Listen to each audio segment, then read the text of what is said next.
அந்த இளைஞன் உயிருடன் எழுந்த பின்பு மக்கள் மனதில் ஈசா நபியின் புனிதத்தன்மை பற்றிய புரிதல் வலுப்பட்டது. அவரை தவறாது இறைவனின் தூதர்தான் என்று நம்பத் தொடங்கினார்கள். இந்த சம்பவம் விரைவாக சுற்று ஊர்களில் பரவி பலரும் ஈசா நபியை நேரில் பார்க்க வர ஆர்வம் கொண்டனர். இதுவரை ஈசா நபி அவர்களின் போதனைகளை மனத்தில் சந்தேகத்துடன் பார்த்த யூத மத அறிஞர்கள் இப்போது பதற்றமடைந்தனர். இவர் மக்கள் மனதில் நிலை பெற்றுவிட்டார்.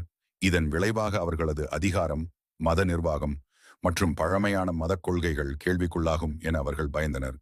ஈசா நபியின் மீது கோபம் கொண்டனர். அவரை மக்களிடமிருந்து பிரிக்க திட்டமிட்டனர். இவரை தூதர் என்று ஏற்றுக்கொள்ள முடியாது என சொல்லி அவரது செயலை மாயை என சொல்லத் தொடங்கினர். ஈசா நபி புனித வார்த்தைகள், அற்புதங்களின் மூலம் முஅஜிஸ், அல்லாஹ்வால் நிகழும் அதிசயம் மூலம் அவரை நம்பிய சீடர்களின் எண்ணிக்கை அதிகரித்தது. அவர்கள் 12 நபர்கள் என சொல்லப்படுகிறது. அவர்கள் ஹவாரியன்கள் என்று அழைக்கப்பட்டனர்.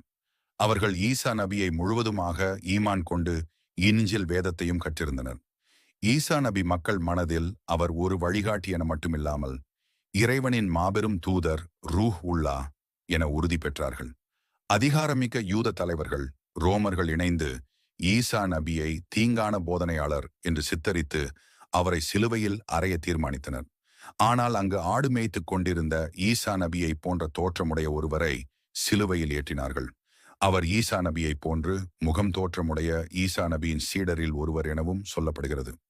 அல்லாஹ் சுப்ஹானஹு வதஆலா தனது தூதரை காப்பாற்றினார். குர்ஆனில் கூறப்படுவது, இன்னும் நிச்சயமாக நாங்கள் அல்லாஹ்வின் தூதராகிய மரியமின் குமாராகிய ஈசா மசீகை கொன்றுவிட்டோம் என்று அவர்கள் கூறுவதாலும் அவர்கள் சபிக்கப்பட்டனர்.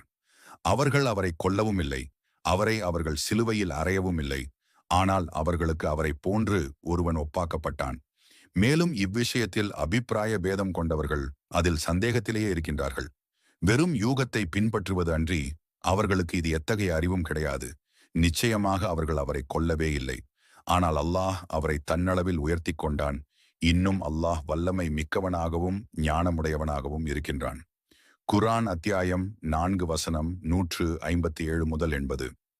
ஈசா நபி கொல்லப்படவில்லை, அவர்கள் வானில் உயர்த்தப்பட்டார்கள் என்பது இவ்வாசனத்தின் மூலம் தெளிவாகிறது. இதன் தொடர்ச்சியை அடுத்த தொடரில் பார்க்கலாம்.